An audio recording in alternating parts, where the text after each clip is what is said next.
Everybody, welcome back to FMA Talk Live. I'm your host, Dr. Tim, and this is my wonderful co-host. PG Ty's here. Welcome, everyone. Hope everyone is doing fine. We are not going to waste that much time, believe it or not. We're going to hop in fairly quickly. I just got to pull up one thing here while we do this, one of my controls. This is a very interesting one. This is our first guest from the Philippines. So we're excited to have that happen. We are looking to get some others. We've got some announcements we're making today about some other things that are going on. And of course, I'm in my Buffalo Bills attire because the Buffalo Bills are playing tonight against Tennessee. And they should have been in the Super Bowl last year, but that's another story. I can see that our guest is not at his chair at the moment. So, Ty, did you do anything martial arty this weekend? Yeah, we just worked on that living room. We're almost set. It's like having a whole new living room. You'll be amazed when you come visit. Nice. Okay, so listen, like I said, we'll probably talk a little extra, but our guest has a very finite amount of time. Like I said, this is our first guest from the Philippines. I met him in person in 2008 in Red Bank, New Jersey. And then other things happened from there. And then Rich Parsons says hello. And with no further ado, Grandmaster Rene Tongson. All right. Sir, welcome to the show. Welcome. Yeah, good morning. Good morning. It's about 8:32 in the morning here in the Philippines. Same thing here, but just put a PM, and that's what we got here. We're 12 Yes. hours until daylight savings time behind you. Then we're going to be 13. So Rich Yes. Parsons says hello, by the way. I don't know if you can see that. That's from Michigan. Greg Hiltz from Canada says good evening or good morning. Maganda umaga. So we'll have some people popping in. I will say this. There's been a lot of buzz about today's episode. I actually got it up early, and Punong Rene shared it, and all of his people started sharing it. So I'm not sure how many people are going to be here today because obviously with all the different time zones. But the good thing about the show, we are uploading or downloading or whatever right to YouTube, two YouTube channels. One is Tim Hartman, the other is Datu Hartman. So you'll be able to watch these anytime you'd like. If you are watching there, please do us a favor. Subscribe to the channel, like the video, and hit that notification button. And feel free to share wherever you feel appropriate. And of course, this is the episode you need to like because, well, with our wonderful guest, Grandmaster Rene. So, PG Ty, why don't you start things off? Sure. I got a couple questions that popped up, but first off, I wanted to see if you wanted to say anything before we get rolling too much, GM. Is there anything you want to tell everyone real fast before we get started? Well, of course, I would like to extend my appreciation for inviting me here. FMA Talk is one of the most, watched and followed channel, and it's always live here. Once in a while, if I have my time, even when I'm driving, I'm actually monitoring and listening to discussions here. It always rings in my ears when I hear Filipino martial arts, Philippine martial arts being discussed. So again, I would like to extend my appreciation and good morning to everybody. Mabuhay from the Philippines. Very cool. No, yeah, thanks for coming on. This is really cool. I've been hoping to get you on, so this is perfect. I got a simple question starting off. When did you get started, Arnice, and how? Well, to cut it short, I started at the backyard of the Presos family in Hinigaran.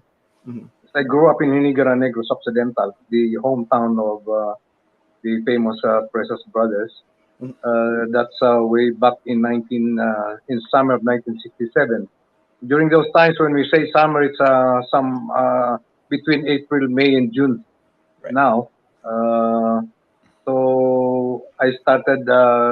Actually, my first teacher is Roberto. Yes, and I learned Abanico Espada Ilaga Palis under him, and after finishing my secondary education, I was sent by my parents to Manila. Manila is about 1 hour by jet, by plane. to pursue my university education, in my college education. So, and in there, I didn't waste time. So I went and joined the Grandmaster Ernesto, the older brother of my first teacher Roberto. So I stayed with Grandmaster Ernesto for, I would say, maybe 25 plus years. Nice. Yeah. So you've been That's how I going at it. started.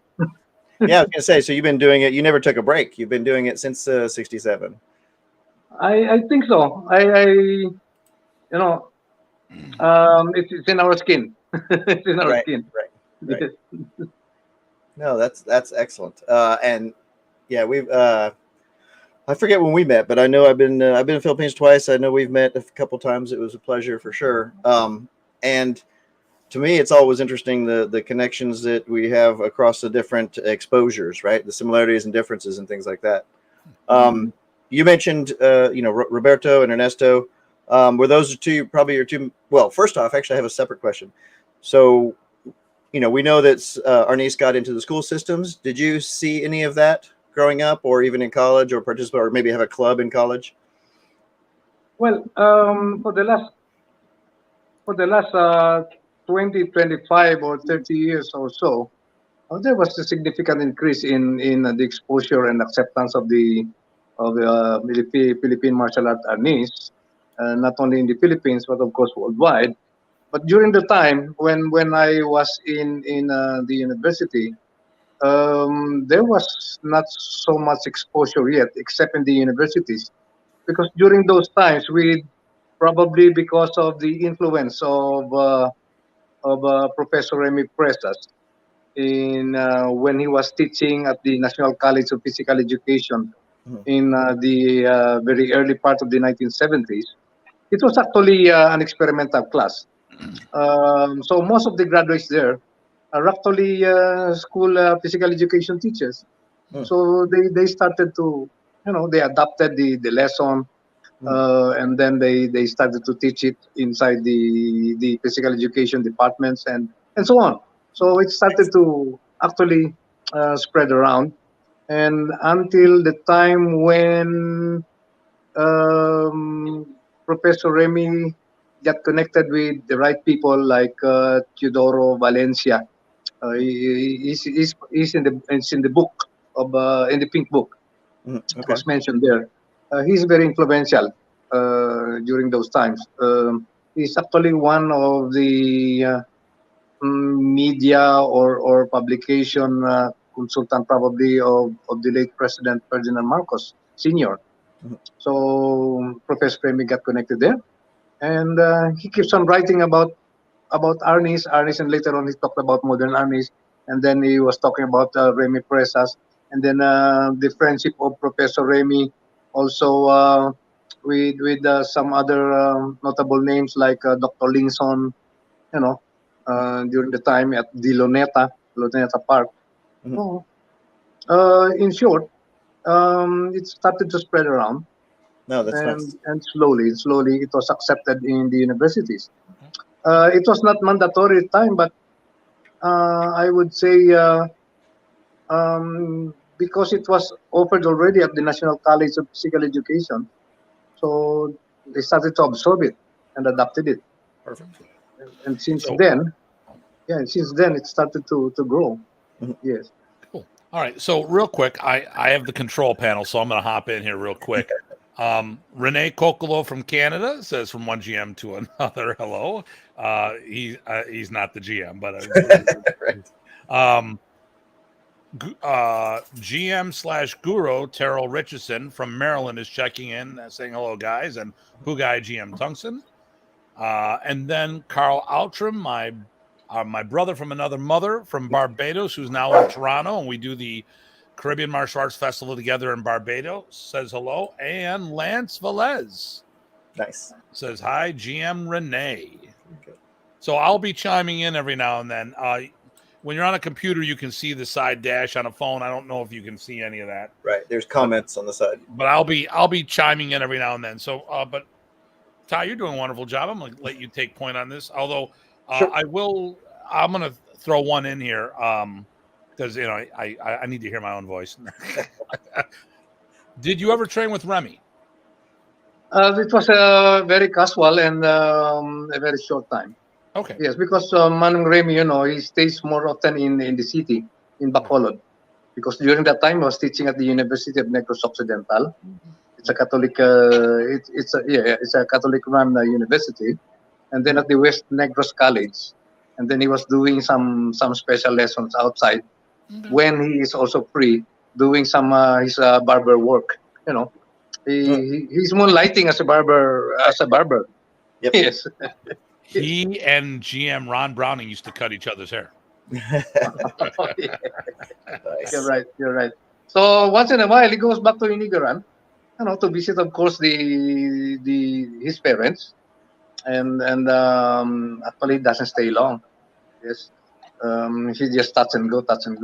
He would stay there for an hour, and then sometimes he would see us training at the back, and he would butt in. No, do this, and then he will disappear and go up to the house, and then in few minutes he will come down again and say, oh no, do this.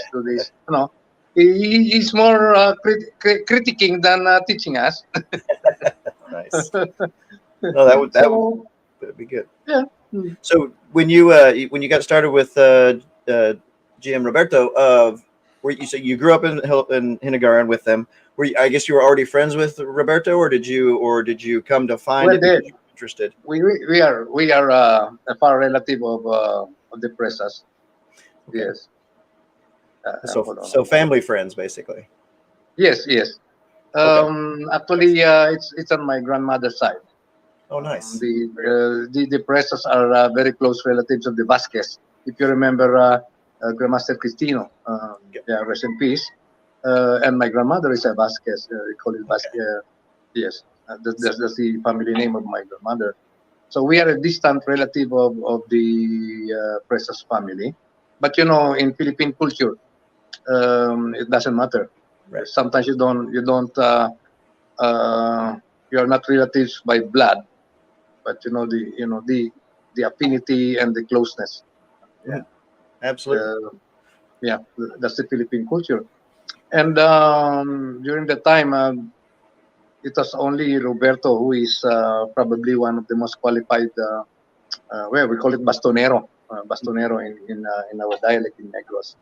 So the Presas brothers during the time is already popular in Inigaran. No, We have popular names in Inigaran. Yeah, we have Manning Recto, Luncio Hugar, and of course the Presas brothers. Now, when you went off to university, so just so people know, what did you study, and then what do you end up teaching at university, just so people get to know you better? Well, by education, I went to university to take up my Bachelor of Science in Industrial Engineering, and then I continued my Masters in Business Administration, my MBA, and then while there, during the physical education time, I'm always being requested by my PE teacher to take over the class. So I was teaching Arnis during that time in the physical education department. So I became popular inside the campus actually. Yeah, they thought I'm a professor. I'm a teacher. Right. And I have a long mustache that time, so I look matured, very matured. And during the time there were already good armisadors in the university, because those times the National Armies Association of the Philippines, NARAFIL, which is headed by formerly by General Fabian Bell, a very close aide of the late president. Some of his closest, I would say, officers were also in the universities. Some were teaching and some were studying. So I got connected with them also. NARAFIL at the time. That is the National Sport Association of Armies in the Philippines during that time, in the Marcos era. Mm-hmm. Yes. Lots of good connections. I was also curious, right? As if you're training and teaching and practicing, and and you presumably, I'm sure you love the arts. Were you ever exposed to any other styles or teachers or influences? Anything stand out to you besides Precis work, or has it all been all Precis all the time? Yeah, I would say when I started in Higaran, it's Arnis for maybe 1 hour, 1 hour and a half, and then I would do some karate with Cristina Vasquez. Okay. Yeah, more senior than me in the Presses organization. I started karate also there, and then when I went to Manila, I continued karate. But and then during the time, Ernesto is very popular in kendo in the Philippines, and he's the head of the Philippine Kendo Association in the Philippines. So being there, I also get fascinated with kendo. Okay. So I also train kendo, and I love it. Yeah, very traditional. I like it. So, Nice. but in a few time, you know, I said if they need uh, a judo man, they call Japan. Uh-huh. They always contact Japanese. They need karate, they will contact the Japanese. And the time there was not so much talk about taekwondo. See? So when they need Thailand kickboxing and so on, Muay, they call the Thailand people. So Okay. I said, I'm Filipino. So I would probably put myself in focus to the Philippine martial art. So I started to slowly Okay. set aside and slow down my karate activities, slow down my kendo activities, and some other things. I focus in harness, Nice. and it bear fruit. It bear Sure. fruit. Sure. Well, so go looking back at your development and interest in FMA in Filipino martial arts. What do you think are the most well, for you? Let's start with you so people understand again. What are some of the things you find really rewarding or interesting in Filipino martial arts, like stick, dagger, application, sparring? Yeah, It could be anything. yeah. What is fascinating with the Philippine martial art is like other martial arts, you start your basic with your bare hands, Right. basic. So in the Philippine martial arts, it's the other way around. You start with the weapon and backwards. You see. Right. So what is fascinating there is some people would always say, "Oh, you don't need the sticks to go around in the streets." But Right. just, as you go along, like our principle, it's always the extension of our hands, Mhm. and the connection between the sticks and other things that you touch becomes a weapon. You Nice. touch a ball pen, it becomes a dulu dulu, and Right. it's the basic actually is from of course our ponyo lesson from the sticks and so on. You touch probably a long stick, it becomes also a lot of things, and until it brings you to your mano mano, to your empty hands. You see, so basically, this sticks actually transforms everything downstream, and that actually fascinates me. It's in every day. Sometimes it's really funny because of my passion for the art. Sometimes Excellent. I'm eating, I would stop and start to Yep. use you know and then suddenly continue eating again. And then my children said, "Pa, Right. continue, you're eating." You see, it's really funny. It's because of passion. So Nice. that's the one I'm telling about the Filipino martial art. All right, let me chime in here. Carl from our Bayesian Canadian brother said exactly. Family is not always blood. He's my brother from another mother. And then Rich says Carl out from bonus brothers we. And then Terrell, did all the Filipino training come from GM Remy? Okay. Did all of the FMA training come from GM Remy? So actually, what for those who weren't Terrell, you didn't if you weren't chiming in before, unless I'm reading this wrong, he had GM Rene had more mentorship from Remy, and his first instructor was Roberto, and then a big chunk of his martial career under the Precis family's lineage is Ernesto Precis. Now, I will ask another question here on this, and we might not segue right away. I do want to talk about where Tres Puntas comes into play. But before we go down that path, I've got a question. I've noticed a trend here in the States, and I am biased. I am a snob.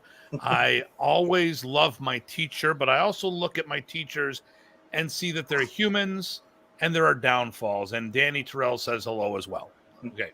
So, and this time I'm not going to congratulate you on your promotion because I've done it so many times already, Danny.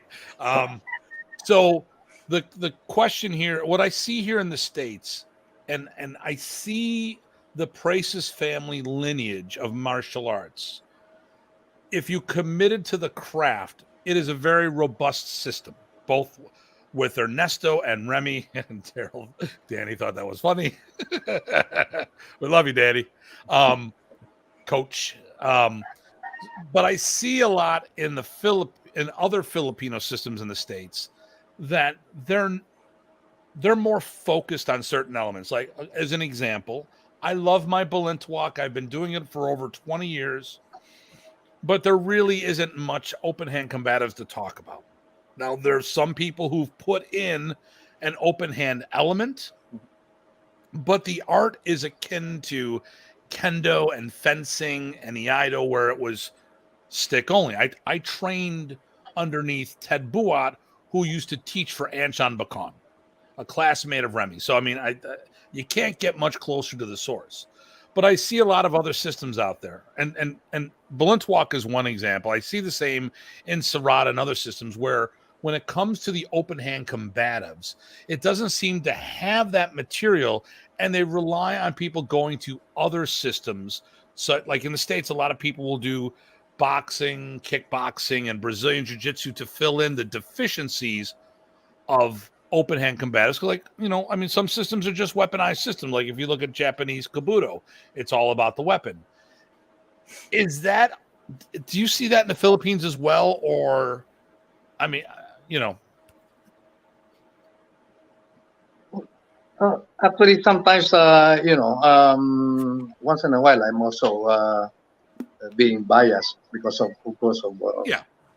I'm very much in Arnis.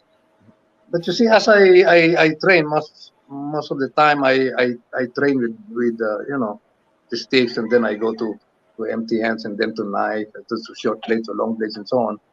But I saw a lot of other Oriental martial arts and Asian martial arts doing the same. They have different way of the design of the blade is just distinct probably on their culture or what. But you see the strokes. I said, oh, we have that in the Philippines. That's exactly what we are doing. You're getting biased. No, but you see, the same also when they were doing, they're doing the boxing, mano mano and stuff. Oh, we do that in mano mano. We do that in Abanico Tres Puntas. You see that in modern armies and so on. That's you see, I started to realize what is inside the Philippine martial arts. And I said, I always tell them, you show me your system, your art. Like there was one guy I met. He's really very good in the katana. He's very good. He showed me and so on. I said, I don't know that number, but I think I can copy that. So when I held it and did it, he said, wow, you told me you don't do katana. I said, not much during the time when I was doing kendo. I said, oh, so what happened? I see probably it's the training in armies because of the strokes, Oh, there's no question the adaptability of what we do. I mean, most movies today we are the ugly stepchildren of the martial art world. We're in most of the movies, but we get none of the credit. The 300, the whole Bourne series.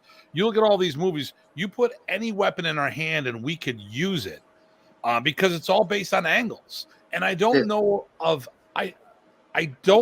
many systems outside of Filipino martial arts that have a systematic approach to teaching weapons. Usually what I see is weapon katas. So like, over here in the States, when they would advertise, we teach weapons. No, you're doing katas.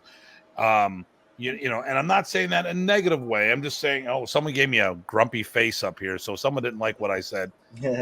Oh, Kara. Kara can get over it. So, and I'm not trying to make fun of the other systems, but there's not many weapon systems out. If we're talking outside the family, this is where I'll say FMA. Good, that we love FM. Usually, I say we got to get the F out because we're martial artists, and we don't want to handicap ourselves by saying we're only because there's this. In the States, a lot of, we can't have schools here because we're Filipino martial artists. That's bullshit. We can have everything we want. It's a shame that there are that we're the minority when you look on how much we're in the public eye, and we don't give the props for it.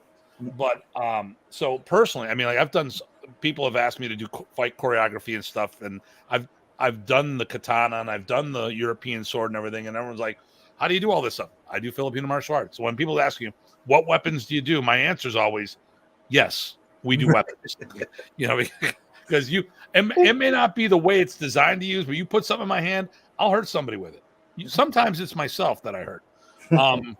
Do you feel? And listen, and I'm not going to lie to anyone either. I understand there's outside influences. We know that Remy was a high-ranking Shotokan player. I mean, let's look at Panantukan, or Suntakan, or whatever you want to call it. It's dirty boxing, which means it's based off of Western boxing. It's boxing.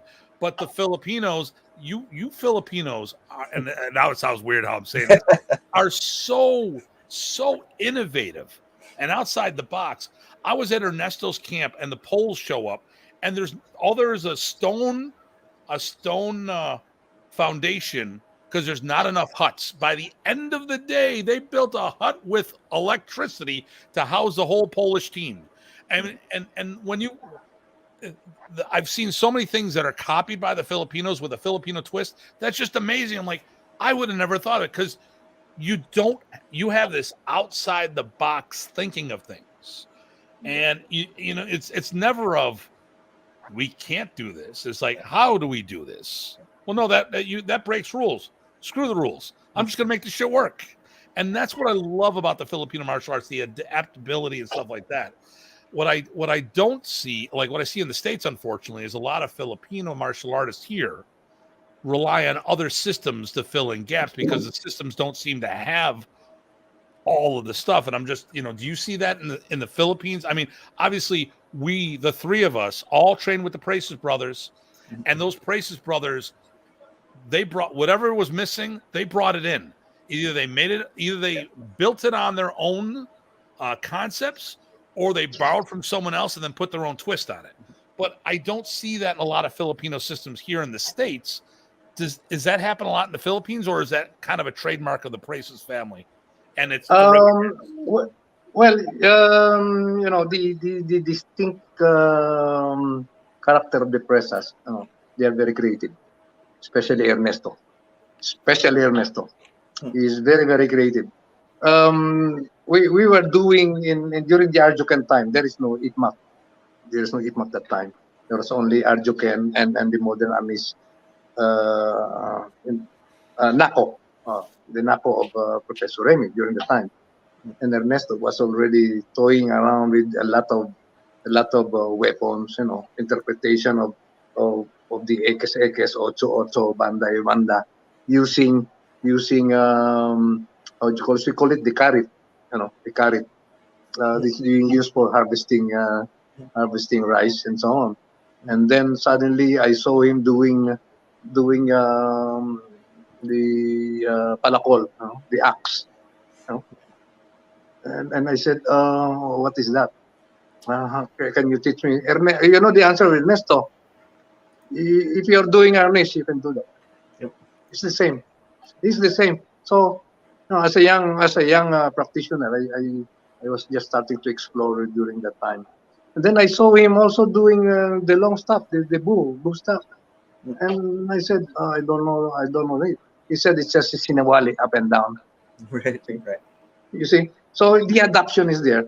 And then later on, what he did, we did we did a show in one it's a night show, evening show. So he said, let's do some gimmicks and so on. He put a strobo light at the edge of the sticks. So so people were clapping, really clapping, because they can see the lights, strobo lights and so on. Very very creative.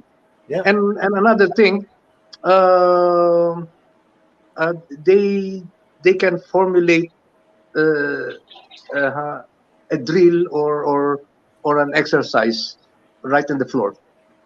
You see, Yep. right on the floor, Yep. without looking at whatever just instant something like that. Yep. So probably it's their natural way. Okay. They're natural martial artists. Before because I know we're halfway through, because we only have you for an hour today. Yes, So, that's right. And if you would, and listen, I'm gonna throw it out there. You're welcome to come back for a future episode. Because there's so many questions to ask. We don't have time to do this. Before I want to go into Tres Puntas, but before we do that, could you do me a favor and tell us my favorite story? Can you tell everyone the story about what became known as the weak half helmet? The stick fighting helmet. I see. This is my favorite story. Okay, well, first of all, let me just precurse this for everybody who doesn't understand. What I've always said is, and I'm biased. I'll admit this. Okay, we're all three of us are Prace's family students here. So when I say this, but I've always said the Prace's family is to Filipino martial arts what the Gracie brothers are to Brazilian Jiu-Jitsu. And this family has had more global influence. I mean, and the Cañetes are powerful, don't get me wrong, but their focus is more on the sport. The reach of these three brothers, it's not just depth, but it's width, and all different sorts of things. And when I heard this about what became known as the weak half stick fighting helmet, I thought this was amazing. And once again, it goes back to the Prace's family. Sir, please. Well, again, going back, Ernesto is one of the pioneers of Kendo in the Philippines. So every year, Ernesto would organize the inter-school or the inter-university armies competition, and it is very important that you have safety. Safety is the first factor there, and we do not have helmets. Right. Okay? Headgears, no headgears. So we use Kendo headgears, the do. We don't have body armors. What did we use? The catchers, baseball catchers armor. Okay? We don't have gauntlets, so we again use the kendo protector here in the hands, and so on. So that was the first one, and then we don't have padded sticks, so we developed a foam and so on. With the absence of proper engineering. So if you get hit, you see the stars, even you have the helmet. Right. You see. So that was the start, and that is sometime in 1976. Okay. 1976, and then there is no rules. So every time Ernesto will do this and so on, I write it. I write it in Tagalog and in our local Taglish, Tagalog, English, and so on. And then slowly I interpreted it in the technical approach. Yes, the technical approach, the presentation of how to make a standard rules and so on. So the padded stick system actually started in the nose of Ernesto Presas, and then now going further, you cannot use Kendo for a long time because you're trying to develop your own. So he sent me and some other guys, and later on Grandmaster Bambet Dulay. We did the errand, and make. He said, you tell Mang Rolyon. The name is Mang Rolyon in Raon in Quiapo. He was he made the first prototype, and that's sometime we started that, I think, in 1978. Yes, and trying to perfect and so on. A lot of drawings. No, this is wrong. and then we did the mask, welded mask.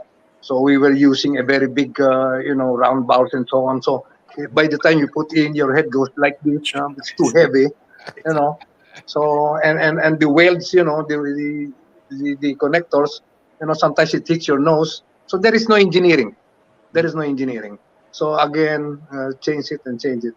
So in 1978 or 79, we were able to come up with one nice prototype, as close as what we had, what you see today. Okay. Yes, and so on. We started to use it. Ernesto would tell, no, you remove this, you put something here because you have to hear the referee shouting and so on. So and so on. So all of this, and then we started to develop a more lighter welded mass here, and then extended here and so on. And we use it in 1988 for a much bigger event. And in 1989, IPMAF, the International Philippine Martial Arts Federation of Ernesto, hosted the first World Arnis IPMAF Congress. Yes.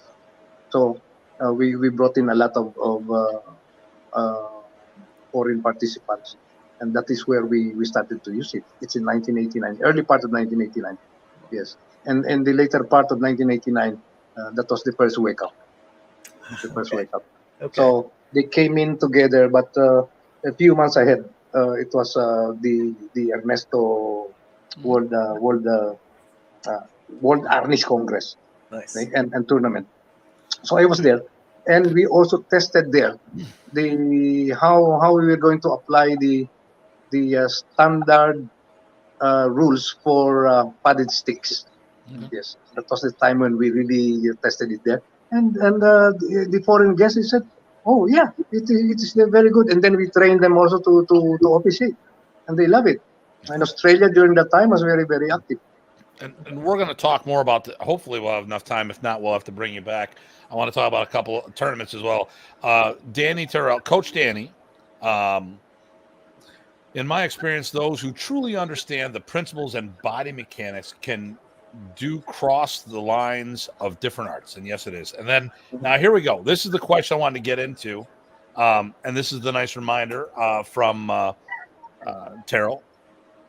Outside of the Praces family, was there any others that taught GM Rene? Now, we talked about you've done some karate and stuff like that with Cristiano Vasquez. Tell us about Abanico Tres Puntas. Abanico Tres Puntas is the extreme side of modern Anis. Yes, this is the classical side, and we are very much do not go out, you stay here. You see, so the evolution is just within. So okay. I took my lesson of Abanico Tres Puntas classical arnis under Grandmaster Mateo Dalisay Estelioso of Kulasi town in Antique province in Panay. That's also the Ilonggo area. I met him in the gym of Grandmaster Ernesto, because every Friday he goes and visit Grandmaster Ernesto coming from the church every Friday. So he would drop by and say hello to Grandmaster Ernesto because they are good friends. So Grandmaster Ernesto said, Grandmaster Ernesto calls me Tongson. Tongs, you take studies with Lolo grandfather. Yep. Lolo Teo. He said, if you will accept me, he said, okay. So that's the start. That was again sometime in the early part of 1980s. Yes, 1980s. That was after when we went to Australia in 1981 and until 86 and so on. So I started under Grandmaster Mateo Estelioso, and I was very fascinated, very, very fascinated. The movements, the art. You always tell me it's just like dancing, Rene. It's just like dancing. Because I'm very much modern artist during the time, so there was a little stiffness, because Our footwork is very much influenced by karate, judo, and so on, the Japanese system. Our strikes always cut from the back with a little bit stiff. We block it with power and so on. And said, Rene, soft is also power, he told me. Soft is Nice. power. And I really hit it hard and said, do it slow. Do it slow. Okay. You will learn faster if you do it slow. And slow will make you fast. So that was the time. And then he keeps telling me, you do this footwork, you do this footwork. And when I was training at the hip, it was really funny because for the last 6, 7, or 8 days, it's the same numbers. Footwork, strike, 1, 2, ekes, footwork, and I am very young during the time, and the discipline is still very low. Okay. So I asked him, Lolo, I have been doing this for the past 7 days. It's the same numbers. Are there any other lessons? It's all footwork. You know what he said? Just do it. It will bring you to places someday. And I'm going around the world today. Yeah. Going around the world today. Nice. You just do it. So So I got a question from Terrell Richardson. What is the number one thing that makes your system, the Abanico Tres Puntas, different from modern arnis? well, it's and the first. It's not my system. I was only a recipient from Grandmaster Mateo Estelioso. Also being assigned as a caretaker. So I am not the founder. I did not develop the system. So I'm just taking care of it. The difference between the two, the approach, is the, the the body mechanics. The body mechanics. It's always tell me just like dancing, Rene. There is no stiffness, and then the strikes that we do here is some can be was adapted by modern artists. Yes, because it's very classical, it's very traditional, and you see this in modern artists. Some you see the ocho banda banda, the sungkiti, because abanico tres puntas, the approach in abanico tres puntas is when it strikes, it does not do a lot of strikes. No, the rule there is do it as fast as you can. Yes, the shortest and the fastest way of doing and finish the job. So in short, when we do the first strike, expect it. The next is Sukiti. Bang. Okay. Yes, it's Sukiti. Because the stick is it's not very little if you look at it, unless it's being handled by a very trained person. See? But you see, when you use and want to finish the job, the Sungkiti for the Abanico Tres Puntas finishes the job always, and it always focus on the most softer part of the body. It's always in here, going up here and here, okay? And it does not block the weapon because the concept there is it is a blade. It is a blade. Abanico Tres Puntas is a blade concept. Which is what I was going to ask next, because there's a blade in the Yes. logo. That's the reason why we do not block the weapon to weapon. Always the strike, I mean the block goes directly to either to the wrist or direct to the body, because the teacher said, why block when you can also hit directly? Okay? So if you block, he said you block 1 and then pack 2. That's 2 counts. Or 1, 2, 3. That's 3 counts. He said, look at this. Pack 1 and it is broken. You see. So because the purpose there is to neutralize him or immediately stop your aggressor. He said. So there is no. You don't give him time to retaliate you, because the more time that you give, the more time that he has the chance to retaliate and bring you down. So he said, do it fast as you can. Okay. So a good friend of ours, Dean Franco, or how would you pronounce that there, Ty? Because I never get his name right. Supposedly it's supposed to be Dimbranco. Dean Franco. Franco. So Dean Franco from FMA Discussion, a very good friend of ours, and Yes. teacher compadre, it says hello. So to all Yes. of us, even me, I don't know what that's all about. So listen, I am the time master here, the timekeeper. We got 15 minutes left, and then I know you have to go for an appointment. we want to have you back. There's no question about that. Yep. If you're willing to come back with us. Yes. Okay, good. So here's, I want it, unless you want something else, I was thinking maybe to finish things off, we do the FMA festival. How do you feel about that?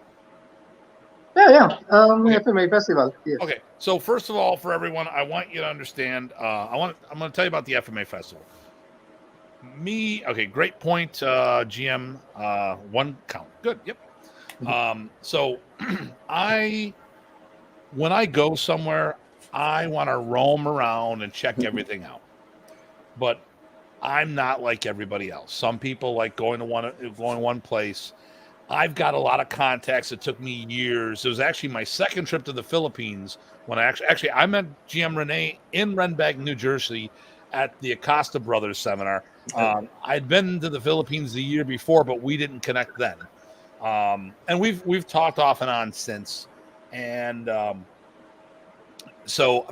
I've been going since 2007, and I've worked very long to develop a contacts list, a network, and to figure out where to go and places to do.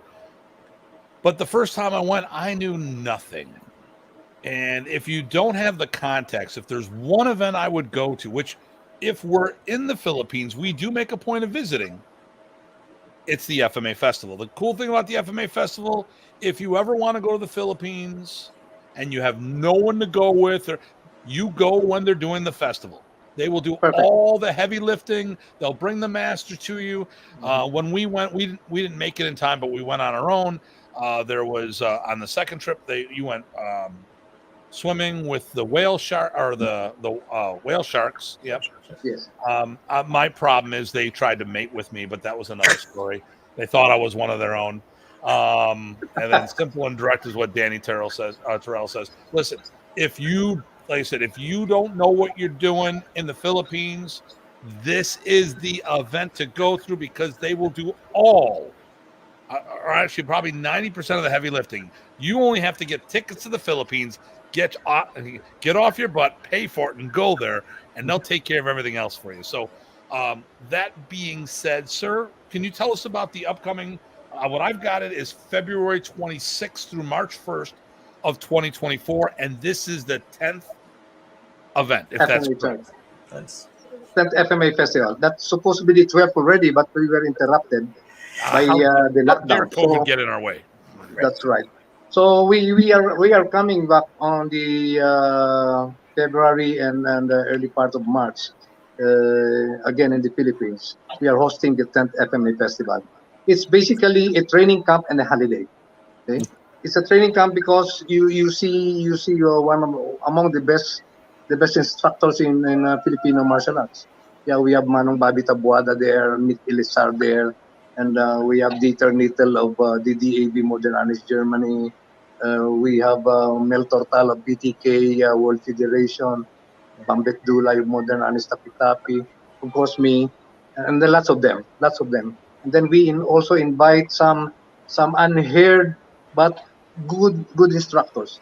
We give them chance to teach there, so that it's not only about us, not only about Balintawak, not only about Modern Arnis, not only about Abanico Tres Puntas. Also, those other less known, how do you call this, styles in the hinterlands. We bring them down, and we let them teach.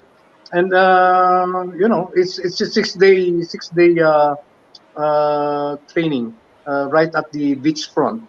So accommodation is there, food is there, good food, and then we have tours. A lot of this, and then you will meet a lot of local grandmasters and masters here, local teachers, and be able to meet them.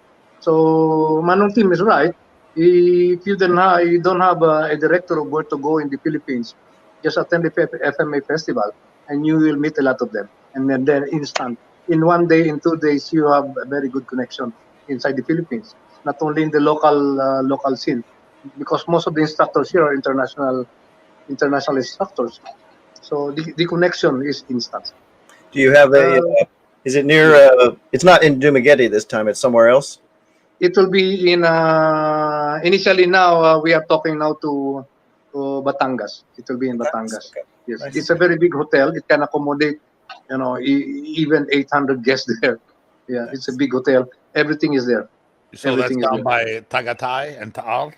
Yes, yes. It's about 2 hours, 2 hours from Manila. Yeah, Yes, we've been there. about I mean, 30 minutes from Tagaytay. 30 minutes Yeah. from Tagaytay. And just to clarify, this is in 2024. I think that Danny. Yes, Yes, Errol, yes, and Danny got yes, the thumbs up. So I did put the poster up while we were talking about Yep, it. yep, yep. So, yes. Batangas, nice. and just as an update, the Bills are beating the Tennessee Titans 24-7. This is your Buffalo Bills update. We take our football seriously over here in the States. Yeah. Just like basketball in the Philippines. Right. Right. I don't know. I think you guys might have us there. Nice. Batangas is definitely very nice. Yes. Definitely. Yes. Yes, that's and you were there recent. Well, actually, I saw some video footage of you visiting GM Rene. Someone was doing an interview with him, and you were bringing the guy along. You had one of your Yes, Abanico Tres Puntas shirts on. yes, yes. He's actually a friend from Australia. He's Okay. he has a martial art channel in YouTube. Nice. He's more of kung fu, but he started to see. He said, "Oh wow, FMA is growing and so on." So he tried to to fit in, and so it was the birthday of Grandmaster Odell. So I visited him to greet him and bring along my friend. They did a short demonstration and so on. And then, by the way, before I forget, the FMA festival on the 2024, ever since is hosted and organized by the International Philippine, by the IMAP, International Modern Arts Federation Philippines. This is the homeland organization of Professor Remy Presas. Yeah, so they are the organizers, and at the moment I'm the chairman of the board, and at the same time also the chairman of the organizing committee of the FMA festival. So yeah, just a back scroll. So yeah, what are we? You want to expound other things to me before we Well, go? listen. I would keep going. I just don't know. You still have that appointment? Yes, I will meet somebody at Yeah. around 10:30 to 10:45. Yeah. It's about a 30-minute drive from Yeah, here. because we don't want to. We don't want to. Mhm. You know. Yeah. I mean, listen. I love that we would just keep going and going and That's right. going. So Lots of questions. now. I got.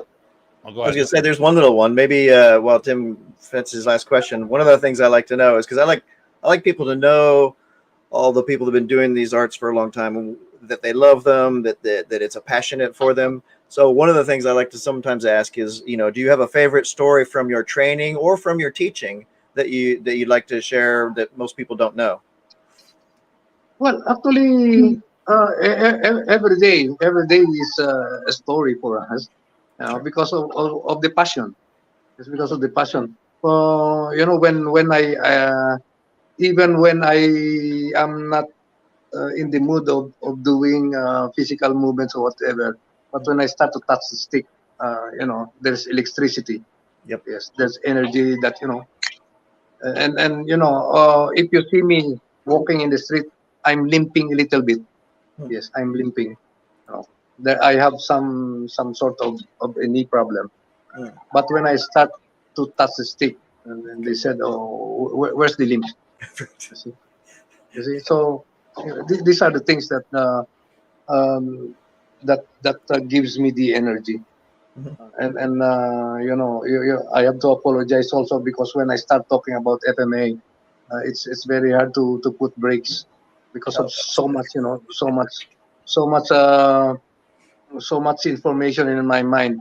That's why I always tell my friends, if you want to ask informations and questions and stories about FMA, Arnis, Kalis, Krima, between 1967 and today, just tell me, just ask me, and I can probably share to you. You see, I know who's who here in the Philippines, who's normally in the international. Because of I always create bridges. I use Filipino martial art to establish friendship and cooperation worldwide. Yes, so it's more ambassadorial. Do you can you see the camera? Can you see the screen right now? No. You can't see this picture right here. Oh, wait a minute. Ah, Hold on. yeah, I can see the. That's right. Oh, Yeah. photo. Yeah. That's in New Jersey. That was in New Jersey, 2007. We actually kind of look that way still. Little Yeah. little lighter on top. We both had darker hair back then. I do not want to dye my hair with black hair and so on. Hey, how can you be Datu Puti if you dye your hair? Nice. Yeah, that was a long time ago. That's a long time ago. Very Yes, long time ago. It was, but not that long. That's only 2008. Yes, that's right. We've known each That's, right. other That's, for why, over that's 10 my years. first time. My first time in New Jersey. Yes, and this is last time in New Jersey too. Because I was coming that time. I was coming from I think Illinois. It was a 4th of July weekend because I was out and about shopping with Janice, and I go, "Hey, Janice, we're going." I go, "Can we go to Red Bank, New Jersey?" Why? Who's going to be there? Rene Tongson. Who's that? A guy from the Philippines. Okay. Yeah. Okay. And she went shopping and she let us do we went out for breakfast. She went shopping. I think I was there for the seminar about an hour. Then we had to continue on, but it was a good time. And actually, I think, let me see, the last time, man, I can't remember I think I know the last time we saw each other, but before pandemic. Right. Yeah, it was pre-pandemic. Yeah. Much ahead before the pandemic. Yeah. I think we met in Luneta. Luneta, always Luneta. But I think, and then we met. No. We met in Darwin. Yes, FMA Festival. Oh, right. Or was that it? Okay, then the time before that would have been Finland. Oh, wow. Oh yeah. In Finland. Finland. In Finland. My people. That was the World Combatant World Camp Combatant tournament. Right. Yes. So now there. Okay, I think my tattoo was almost finished. They didn't have the wrist on. There's Craig. This guy hits like a Mack truck, by the way. Actually, I think he is a Mack truck. So this is Perry. Perry is hosting the European event in 2023, which I want to have you on more about that. Are you going to that event, sir? I'm 80% sure going there because I am trying to adjust my European FMA seminars. So we might see each other there because I'm trying to go there because they have the European in 2023, and then I'm hosting the World event in 2024 here in Buffalo. That's right. I'm supposed to mention Buffalo in 2024. Yes, but you mentioned it already. So that will be 2023, the World Combatant World Camp, World Camp, and tournament. It will be in Graz, Austria. Very beautiful city. Beautiful city. So yeah, that's the European Championships, and then like I said, I'm going to try to go to that one, and then the following year here in Buffalo, we're working on that. Yes, I would probably also come to the US and join you in Buffalo. We're working on because having I'm trying to now join us too. Yes, I'm trying to fit in my time next year in 2023 in Austria, because I have schedules in still trying to fix it. Austria, Switzerland, Hungary, Romania, Italy. I'm working on the venue right now, so hopefully within the next month I'm going to have the 2024 date. It looks like it's going to be in October of 2024, so it should be far enough away from the FMA festival. Yes, and October is the best time for us to travel also. That's It's raining here. It's raining here, so let's go out. And if we do it right, the snow won't hit by then, so you'll still be okay. Although it's fine. it'll be warm. It'll be 70 degrees. What is it, like 20 Celsius or something? I don't know. Good for us. There Good you for go. us.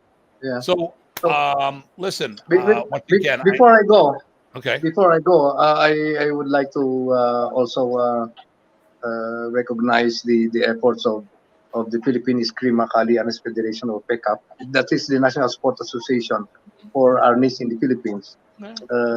It's right now headed by our Senate President, Miguel Zubiri, Juan Miguel Zubiri, very active, very supportive.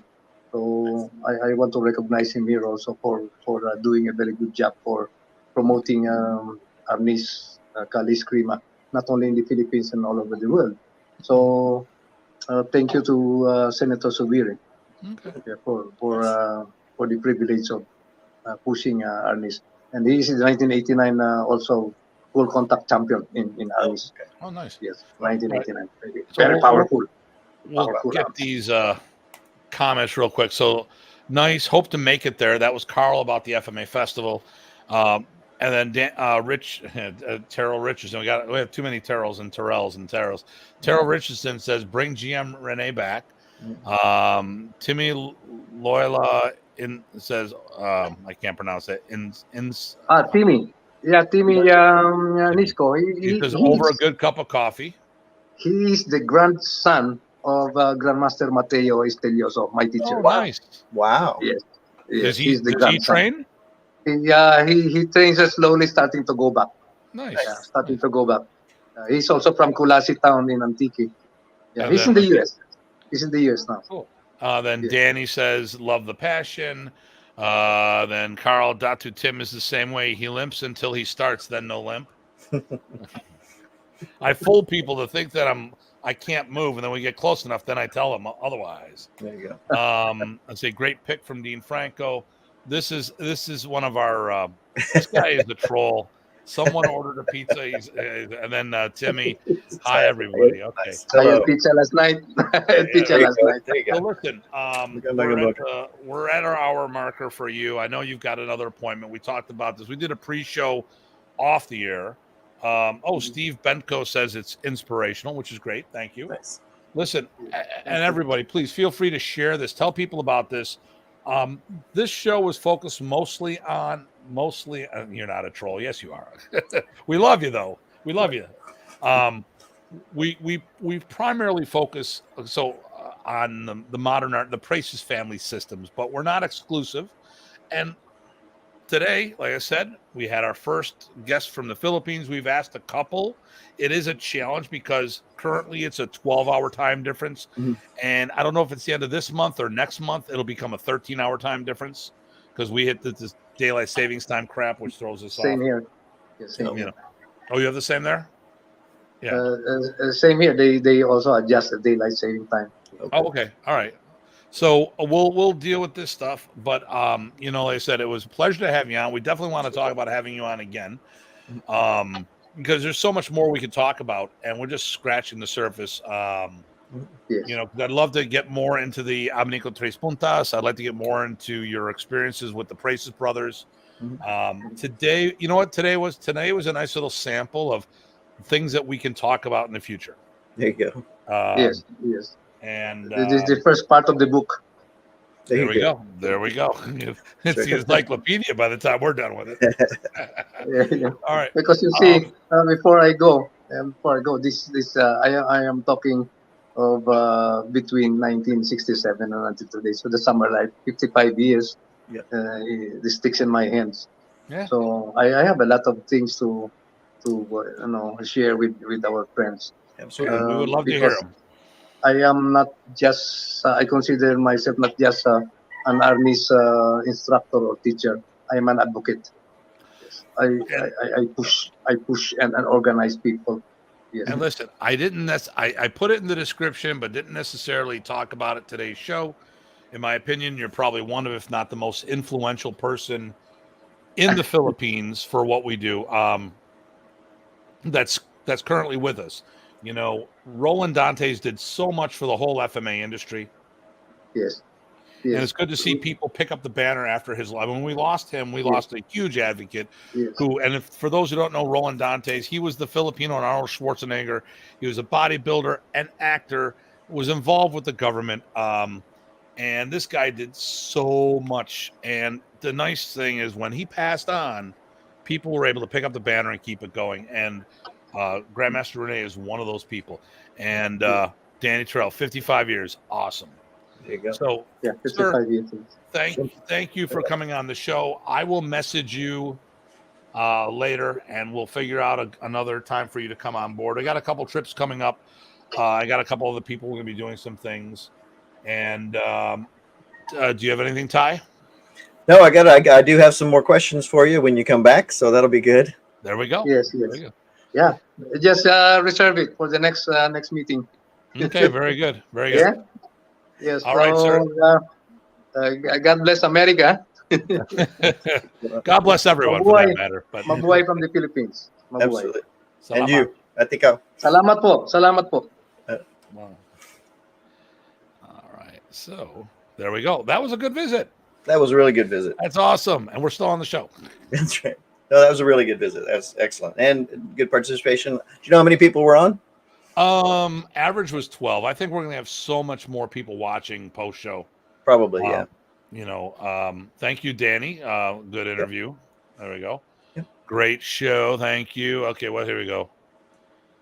Your sticks, give them to me if you want them to live. If you want to live. Darakana, come with me with your Ani sticks if you want them to live. Get down. Get in the chopper. So, so this is weird. I didn't have a rant. Oh, it was a long day. It was a long. Yeah, we don't need them always, right? No, well, I mean, I've got plenty of rants. But that was a nice message for today, because one of the things that came up a lot was all these connections and family, and I would say that for me, Filipino martial arts is going to be some of the best connections that I've picked up over the years. Mm-hmm. I obviously there's a communication issue, and not everyone knows what my mind is coming from when I ask these questions. He actually did really well. Oh yeah, for not knowing me as well as the other. Like you and I, we talk. You halfway through the sentence, you're like, "You mean this?" Oh yeah, I do. Right. So and Lance, awesome channel. Thanks, Lance. Thanks, really sir. appreciate that. Check out some of our other shows. Me too. Very informative. Thanks. I would like to find out if. Thanks, Steve. Excellent show as usual. I would like to find out, and this is a question I have. I mean, I know there's systems like the Praces family systems. I know Pakiti Tertia, because we have Coach Danny on here, that there's open hand elements of things and departments thereof. But I'm curious because I see the systems that I bump into. I don't see much open hand work, more relying on artificial stimuli, and it doesn't matter to me. I mean, people are going to sit there and say, well, Remy pulled from karate. Well, of course he did, but he made it his own. I mean, when we talk about Panantukan, it's not Filipino. It's Western boxing taught by the Americans with a Filipino spice. I mean, hell, let's go to it. Brazilian Jiu-Jitsu. It's Jiu-Jitsu. Actually, it's Judo. But anyways, it's Japanese, and the Brazilians put their twist on things. Right. I mean, and as Americans, we put our twist on things. So, Well, I was wondering too with Jim Rene's answer. I thought that maybe he was also seeing the idea that, hey, whether or not people choose to specialize in certain pieces doesn't necessarily mean that the rest isn't all there if you do the work. One of the things we noticed about people forgetting about some of the empty hand stuff that Remy showed, and saying, hey, Remy never taught those in this drill, that drill, the other drill, but they were in the forms. So if you did the work with the body material, maybe that's what he was seeing. I'm not sure. You see, I bump into people with shopping carts. Very nice, Moldy. Okay.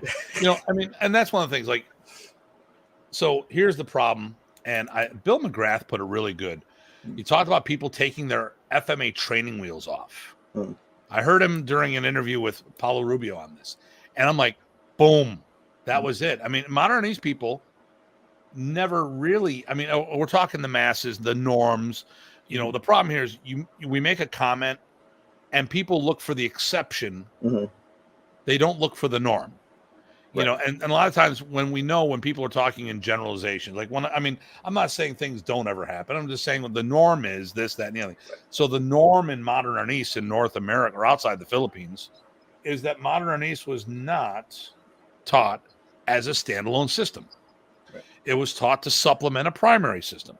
So when we talk about stuff in modern Arnis, most people didn't have the training experiences that people like you and I had, because you trained with an affiliate or an associate of mine that I did a little consulting for, Eric Alexander. You learned it as a standalone art. We talked about this recently. I was into all the Michigan, I went to at least 30 modern Arnis training camps. God knows how many seminars I went to. And not to mention the big one, wait for it, I started in a full-time Filipino martial arts school, a modern Arnis school that Remy was a silent partner in. So, you know, when people say, well, I've never saw things, I'm like, that doesn't surprise me. Right. Because you don't know a tenth of what I know. Because what are you doing okay, if you're training 7 days a week, how many days a week you do on Arnis? 1. What are you doing the other 6? Taekwondo, Ishinru, Kung Fu. And I'm not trying to make fun of it, but if that's your focal point, and you'll always think like, okay, so I cross-train in other arts. You know what? Here we go. Here's a shocker. I cross-train. I've done Bondo. I've done Bulintuak. I've done Kombatan. I've done Brazilian Jiu-Jitsu. I've done Kempo. I do all these other things. Guess what I think first? Praxis systems. Yep. It's always the Remy mindset. Yep. Okay, here we go. You got to take the material and work different environments. Exactly. And across different weapon categories, empty hands being one of those categories. Exactly. Yep. Now, and that's the thing I think in what I don't like about Filipino martial arts as a whole is a lot of these guys are using that as a supplemental program and don't like as I said, I love what Bill said. Bill McGrath nailed it. Got to take your damn training wheels off. That's awesome. That was the best thing I ever heard him say, because it really resonated with me, and it was the term I needed to relate to where I was coming from. You know, and here we go. My favorite Norm was Norm McDonald. Okay, there we go. R.I.P. Norm. Yep. We always had. Oh, by the way, Buffalo Bills 34, Tennessee Titans 7. And the game's still in the third quarter. Terrell's, and then Ty's like, what the hell's this football shit? That's right. That's the only reason Texas would probably not claim me, since I'm not a big football person. So that's just my thing. So, that's also probably a good segue too, if we were going to talk about what we're talking next week. Foosball. Oh, that's it. That was it. We're talking about the water boy. Foosball. Foosball, right. And what is next? Okay, my favorite football player is great Bobby Hussein, because everyone got the reference when I was trying to go down. Bobby Boucher, yeah. Boucher. You don't need water. You just need Gatorade. That's all they need. Yep. So, any other final rants or thoughts here before we talk about next week? Nothing major going on this week. H2O. You gotta have that H2O comment in there. Yes, there you go. It's local stuff this coming week for me. The following week, the first weekend of October, I am going to Reno for the gathering. Right. And I'll do my thing out here. Columbus Day weekend, I think, will shut down. Okay. Because it's Columbus Day. I mean, we don't want to talk. It's family time, you know. And then we'll be back. And then I go to Florida. I'll be down there for about a week and a half. Right. I saw the other camp down there. So I would tell people on the weekend of October 1st, either go out to Reno or go out to the East Coast. And either place, you'll have plenty of FMA stuff to do and other training. So join Tim in Reno with Hanshi Jetnik's event, or join me at the FMA, the fall FMA fling, October 1st out here. trying to catch up. Timmy, yes. Reno, Is that Nevada. Reno, Nevada? Yes. Okay, I'm not. When I say this, don't take this the wrong way. Is there another Reno that I don't? I mean, I don't. I could do a quick search, but I'm wondering if there's something might- that sounds like Well, you know, Reno in the okay, Philippines. Buffalo. Maybe. You know, there's more than one buffalo in the States, and I'm There's not a- talking the animal. There's like Yes. 7 cities of buffalo. Well, on the way up to visit you, I see 2 or 3 things called buffalo in Pennsylvania alone. Pennsylvania. Oh, Reno, Texas, I think. Okay, well, It could be. There's a Thai, Texas. There's a Thai, Texas. Let me see. And there's Reno, Balinado. Reno. Yes. Why, Timmy? Are you in Reno? Because I'm going to be out there now. Okay, I came from Now in Reno. Florida. Now in Florida. You're in Florida. Actually, what part of Florida? I'm going to be down in Orlando and Jacksonville in 2 weeks. There's Reno. Oh, with an I. Yeah. Versus Rhino. Reno, Texas, I think. Okay, here we go. Where is a Buffalo, Michigan? There is a Buffalo, Michigan. Okay. Okay. And then I know there are Reno somewhere else. Okay, but we'll be in Reno, Nevada. I'll be in Reno, Nevada, just north of South Shore or Lake Tahoe. And then Newport Richey. Newport Richey, that's where I guess Timmy is right now. I don't know where the hell that is. Okay, so I'll try Nice. to look at that. Moving to Jacksonville next week. So there you go. Oh, dude. You guys should. Did you want to? I'm going to be there. Let me pull up the I'll pull up my calendar. I'm going to be in one of the martial arts schools there. One of the martial arts schools. One of those places. The weekend of October 15th. It'll be Championship Martial Arts in. Hold on here. I don't know. I'm looking at my event page right now. I just updated a whole bunch of stuff. I got so much stuff going on for next year. It's crazy. It's good. That's good, yeah. Ocean Way. So it'll be Ocean Way. It'll be New Berlin Road, Jacksonville, Florida. That would be great. Hey, listen, and listen. I'm Timothy, but my grandfather used to call me Timmy. Do you prefer Tim? I'm a Tim guy. Or it's either Datu Hartman or Wizard, or the Mighty Wizard Tim. That's if you watch Mighty Python, or just what most people do. It's Tim or Hartman. It's all good. Timmy. Yeah, good. Nice. I'm Timmy. Okay. All right, Timmy. Cool. So you can call me Tim, or never call me late for dinner. Well, actually, I'm always late for dinner. That's good. I'm glad you guys don't have the same exact name, because then that could get messy. So Tim and Timmy, perfect. Yeah. Well, I mean, that last name's going to change. I've got that German thing going on. It's almost the same as Anisco. There we go. All right. I mean, that was cool, little fun. Now I get to meet another. So listen, guys. Connections. This is what this show's about. This is exactly what this show's about. Mm-hmm. It's a big world getting smaller all the time. By all means, if you see us out on the road, stop in, say hello, because we want to.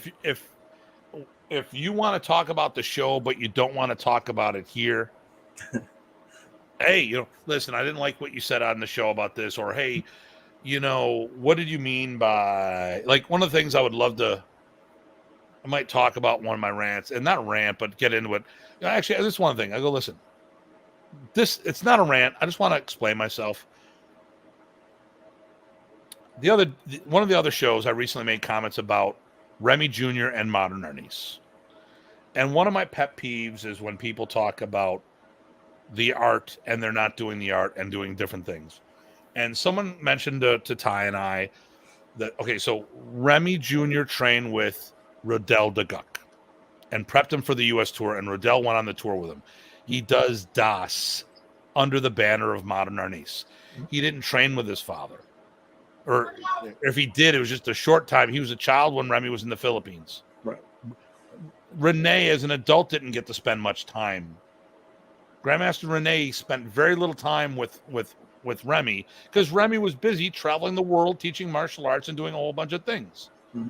And this is a big part. He couldn't have become the power that he was in the Filipino martial art world by sitting home with his kids all day long, all weekend long.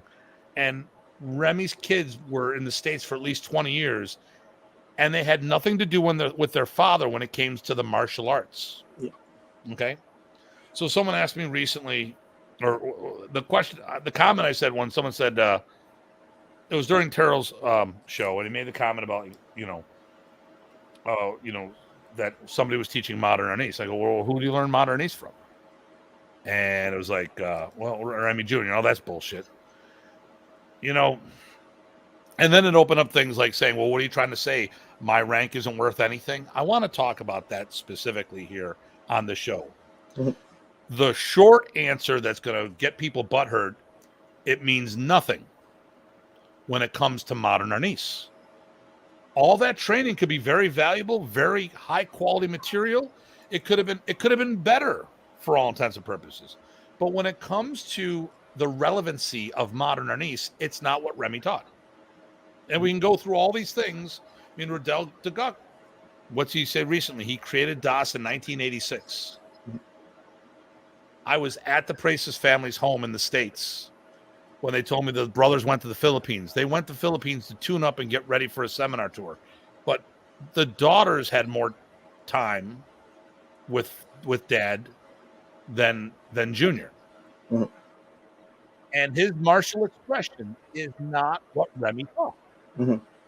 And if Remy Sr. wanted the kids to take over, he would have included that portion of the will to go to the kids, but they didn't. The physical estate went to the children. The martial estate went to us students. Mm-hmm. Okay, which you can find copies of the will. As much as I don't like it, Dan Anderson printed it in his book in its entirety, which I didn't think was appropriate because we talked about who's getting how much money, which property. I don't think that was unimportant. That's unimportant. But the martial art portion was very clear what it was supposed to go to, and the family wasn't part of that. Roland Dantes reached out to me, wanted me to help the family, and I told him I would, but I'm going to go with the truth, which means when someone asks me a question, I'm going to give the truth as I know it, and people might not like that answer. And it depends on what the question was. I'm not going to lie for anybody, but I will help out by telling the truth. I will help out Remy's situation. If someone wants me to tell the truth, I'm more than happy to do that. And I talked to the kids. We talked about a whole bunch of things. And if they wanted help with the martial arts to be part of what Remy was doing, they had an opportunity. I spent time in their home, spent the night overnight with them, and but when I made the comment about the martial arts, the rank in modern Ernest, in my personal opinion, has no validity when it relates to Remy Amador Praces' art of modern Ernest. Whatever the martial synthesis that Remy Jr. is teaching, that's fine, but it's not modern Ernest as per Remy Praces. And when I hear people make comment, this is the new modern Ernest, no, there is no new modern Ernest. It's called Remy Praces Modern Ernest. I mean, I'll throw Remy's name on the front end of it to make sure we understand. But Marpio was never Remy's program. Remy Senior, Professor Remy Amador Praces. And I just want to make sure that everyone understands where I'm coming from in this. I'm not trying to trash talk the quality of the material. What I'm talking about is the accuracy of that title. And I've done martial art. I've done modern Ernest as my career, my profession since 1986. 1986. And your passion. I think it's important to know too, right? Your passion that came across too. And like today with GM Rene, it came across that it was his passion more than people probably realized. I was able to take my passion and make it into my profession. I'm still a martial art geek. I just recently taught at Renaissance, and as I talked about the business and stuff like that, they go, listen, though, but I'm a martial art geek. Matt Dorsey was the facility we used. I go, Matt, how do we meet? A Wally J seminar. How did I meet this guy? Someone else said, Superfoot Wallace seminar. How did you meet this guy? It was a Joe Louis seminar. You know what the common theme in all three of those sentences? The word was seminars. Seminar that I was attending because I love martial arts. but I'm okay. And if I came off too hard on things, it's about not mixing words and making sure that people understood the point I was calling it. Oh, and by the way, Buffalo Bills 41, Tennessee 7. And we're still in the third quarter. Okay. Wow. What the bleep? So that's all I got for today. Ty, what do you got? Well, I don't have anything else other than, like I said, you got the Reno event in a couple weeks. You got the event out here in just less than a couple weeks. More info if you follow our pages for sure. You can always go to the WMA page or the Facebook home. But also, I wanted to say, so next week, I don't know if people realize we're gonna be dredging up all of what makes you you. So we are. Yeah, right. Isn't that right? I'm gonna interrogate you. The whole idea is to say, okay, what went into you being you, and how that affects how you come across in martial arts and in what your passion is. You think people are ready for that? I don't know, but I mean, it might be good because people, I think, there's a context that they probably are missing, and also an intent they're not missing if they're missing if they don't know you. So I think that could be really valuable and informative for folks, and interesting to maybe get you better. Yeah. So yeah, and plus we'll just expose you, so it'll be great. Not that way. Exposed. I feel so exposed. Listen, but I mean, people forget, right? You come across a certain way, and people have taken you lots of ways. But you know what they forget sometimes? That there's a person there, and there's probably more than they realize factoring into things. And I'm not being an apologist, but we're going to get into some of that so they see where you're coming from. That's all. Oh, here we go. Bring it on. I need to learn more. Rich definitely needs to know more. No. Yeah. So, yeah. I mean, we've talked about this a bunch of times, and Ty and I. So, on more than one occasion, Ty has told me, Tim, I'm not in a position to tell you this, but there's definitely more to the situation that might change your outlook on what's going on. Mm-hmm.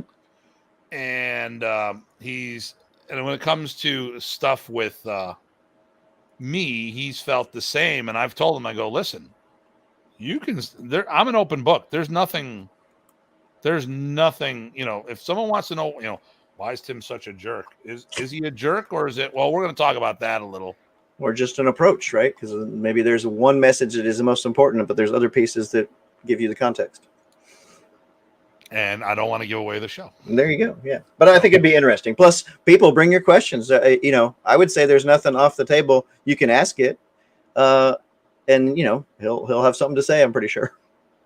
Once again, I've always told, first of all, my mindset has always been this: feel free to ask me anything that you want.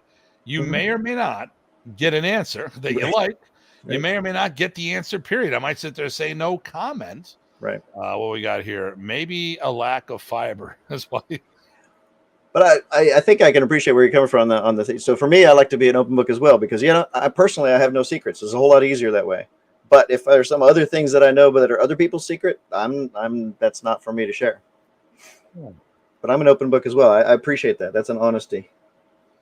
Yeah, at the end of the day, or laziness. It's either laziness or honesty. What's best in life? Well, we'll talk about that. Crush your enemies, drive them before you, and hear the lamentation of their women. Yeah. I think we just said it all right there. Yeah. Yep. Yeah, man, why did all the photos disappear? That was a good visit with Rene, though. I hope everybody enjoyed it. I enjoyed it a lot. I think that's the most I got to feel for him. Show. Huh? That was an awesome show, and I'm looking forward to having him back on. Absolutely, yeah. It was our first guest from the Philippines. I'm hoping. Okay, so this is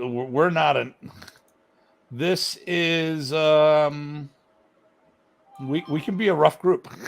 Okay, I can be rough. Let's go.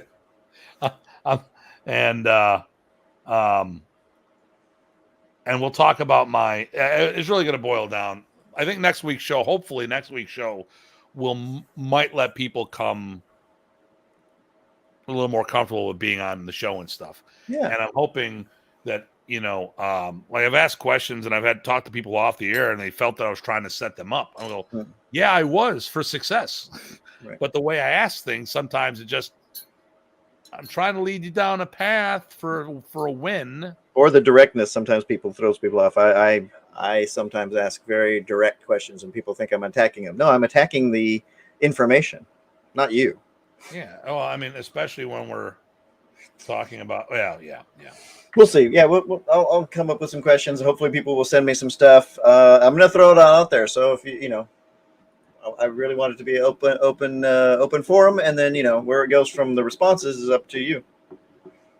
Well, I mean, we'll have fun with this.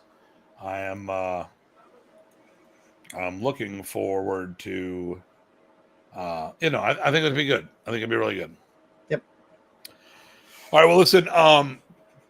I got nothing else. We're gonna do a short wrap up. It's 10:00. This is early for us. It's not bad though. We covered a lot of good stuff, and I liked the way this worked out really well. There was a good lot of sharing from the guest, as well as we were able to cover a lot of different things. It wasn't just one type of question.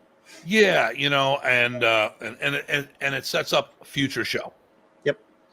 And like I said, about the sequel. There we go, sequel. The best thing about this is that he knew. I mean, I think here we go.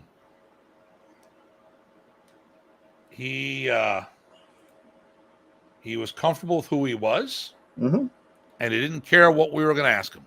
Yep. Because at the end of the day, it's not a big deal. Yep. No, good stuff.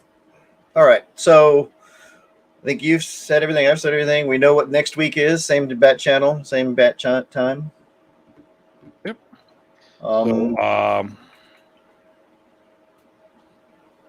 Yeah. Next week will be episode 27 of our second season. And your homework is bring some cool questions to stump the Tim. I mean, to understand the Tim. There you go. You know what? I would love it. Here we go. I would love it if even some of my detractors were on. Sure. Because this could end up clearing the air. That could be refreshing. Yeah. They are invited for sure. Yep. I would love for people to. Oh shoot! Why is that? Oh, I got the wrong thing going. No. Oh shoot! I got the wrong date on the show. Oops. To be the 26th, right? Oh, actually, I do have the right date. I just don't have it on the. Okay, I can see where I have to edit this. That's not a problem. Oh shoot. Okay. My Facebook thing, I gotta change it on that. That's not a big deal. I know where I can do this. I can just switch into this. All these types of things I'm trying to focus on, and whatever. I'll get to it. All right. All right, my friend. Well, listen. Oh, someone made a comment. Let me see if it's important. Thank you, gentlemen. Thank you, gentlemen. All right, dude, Timmy. I'm looking forward to seeing you in Jacksonville. You can Facebook me directly or datutim@gmail.com, and I'll send you my cell phone. And you can come out and hang out with us. It'll be a great time. All right, everybody. Well, listen, as always, please stay safe and stay sane. This is Dr. Tim. And PG Tide signing off. Take care, everyone. And see you all soon.